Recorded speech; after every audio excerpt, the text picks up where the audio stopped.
I was gonna start the year off right by torturing myself. Yes, you heard that correctly. For the entire month of January, I was gonna take a break from most of my social media and embark on a journey that I have dubbed Art Torture Month. A month where I do nothing but consume art, do art, and learn art, all for the sake of being the best. However, my naive and excited self could not foresee what was to come. Not until it was too late.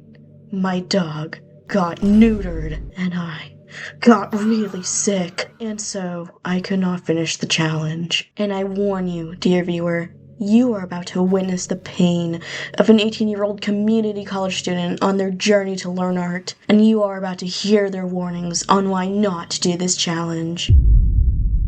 Hello everyone, welcome back to Patchoulzi. My name is Patch, and I hope you'll allow me to entertain you. As announced in this video, I took a break from uploading long-form content, except for my 500 sub special, which y'all should check out, it's really funny. Instead, every day, I was going to upload a short documenting my self-inflicted foray into learning art. In this video, I will be summarizing my experience, as well as talking about what went wrong, what I'm doing now, and whether my art torture challenge is really worth it. Just a small reminder to make sure you do the usual YouTube drill, liking, subbing, bell, as well as another one to check out my socials and my 16+ Discord server, all linked in the description. Now, allow me to start you off with what exactly my plan was. Since my senior year of high school, I've started every January by muting and blocking every social media I have, as well as mute most of my Discord servers for the purpose of giving my mental health a break because the internet sucks. I carried this tradition over to this year, except I added another fun part to it. I was gonna focus my energy into this art challenge I created called the Art Torture Challenge, where I combined 3 separate Mark Brunet videos, compressed them, and edited those challenges to where I would be able to do them all in the month of January. On day 1 of the challenge, I did everyone's favorite,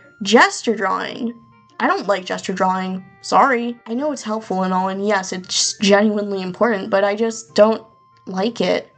I have a feeling it's because of my perfectionist ass battling against the time limit. Actually, I'm pretty sure that's the only reason. Regardless, I'm aware that I will most likely have to continue practicing gesture drawing for the rest of my art career, unless I become evil and use AI prompting instead of using human creativity. But, you know, like that will ever happen. Actually, I really hope that doesn't happen. Day 2 of the challenge was a little break. Throughout the challenge, I reserved Fridays to be my break day to give me and my jelly brain a chance to rejuvenate. I don't think it was enough, however. I should have taken the entire weekend to get a break. Especially since some weekends I go to my bio mom's, where I have limited equipment for recording, editing, drawing, you get the gist. Now, on day 3 and 4, as I already hinted at, I went to my bio mom's for the weekend, and it shows. I had to pre-record the audio since there's no way in hell I'm taking my $100 mic and carrying it with my dingy little backpack. I also couldn't just take my PC setup with me, so I was relegated to using the worst editing program on earth along with my stupid Baco laptop. I also drew on an iPad for the first and last time. And I mean the last time, because my iPad got fucking smashed recently. Yeah, that's a story for another time. I wasn't a fan of the way it felt, and I much prefer drawing on a screen tablet. I don't know how to explain this, but drawing on a screen tablet feels much more secure, maybe grippy. My iPad just felt kinda slippery. Plus, I used IBIS for the first time as well. Probably for the last time too. I wasn't a fan, and I much prefer CSP. Sorry, IBIS fans. On day 4, I did manage to draw on my screen tablet again, but the issue was my energy levels. I definitely should have given myself time to recharge after that environment change. As such, the video I put out was very low energy and not fun, but I thought that a bad video was better than no video. Now, on to day 5. On day 5, I watched these videos by Mark Brunet and Dong Chang and used their methods to help with head construction. I also drew background in 1-point perspective. Look at those rectangles, dude! On day 6, I studied facial anatomy using the book Anatomy for Artists by Barrington Barber.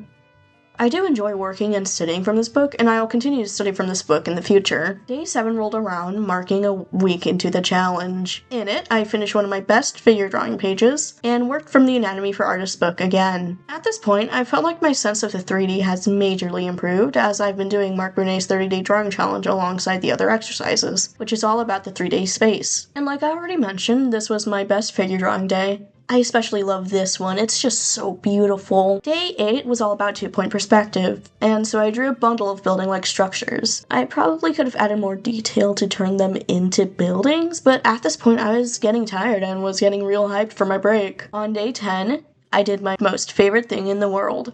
Art style studies! I absolutely love art style studies. They're almost like a cheat code of improving art fast, if that makes sense. Learning how my favorite artists do things is just genuinely so fun and helpful. I plan to study 7 different art styles with my main OCs, but I was unable to do that fully, so I had to put this on the back burner. And this is when disaster hit. My dog got neutered, and around that time my parents were out a lot, which relegated me as the lick patroller. This meant that I had to be away from my drawing tablet for most of the day, and by the time my parents got back, I had to get ready for bed because unlike most of the population, I like getting enough sleep to function. Once that calmed down though, I was excited to continue into my foray, and I'm pretty sure I did.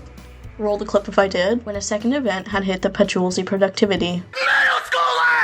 My stupid baka brother woke up one morning and ended up passing his sickness to me. I was fine on Wednesday, Thursday came with some coughing, and then Friday was when I started horking up mucus. Plus the fever and the fatigue really sucked. I did the controversial thing and prioritized my rest and recovery over my art torture challenge. I'm obviously much better now, but this sacrifice meant that I could not finish the challenge within January. What I will do instead is the remaining days every Sunday until I finish this thing, so you guys will still get content for it and I'll still get practice. This also means I will start posting more of my regular content, which means OC stuff and animatics. Did art torture improve my art? Well, I'll let you guys be the judge of that. This was my art before the challenge. It's competent, people told me they like it, and this was the first piece I did post-challenge.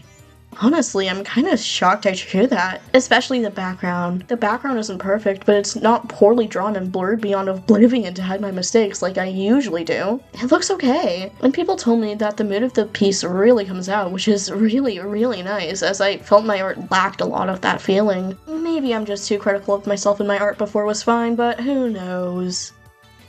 I think if I were to remake the Art Torture Challenge, I would add more breaks. Maybe reserve the entire weekend to be a break day. I'd also probably do less stuff throughout the day, which may make the challenge longer, but at least it would be less stress-inducing. I think I would also prioritize the challenges that would directly attack the flaws I saw within my art, like boring compositions, perspective, and studying other artists to see why my art looks off sometimes.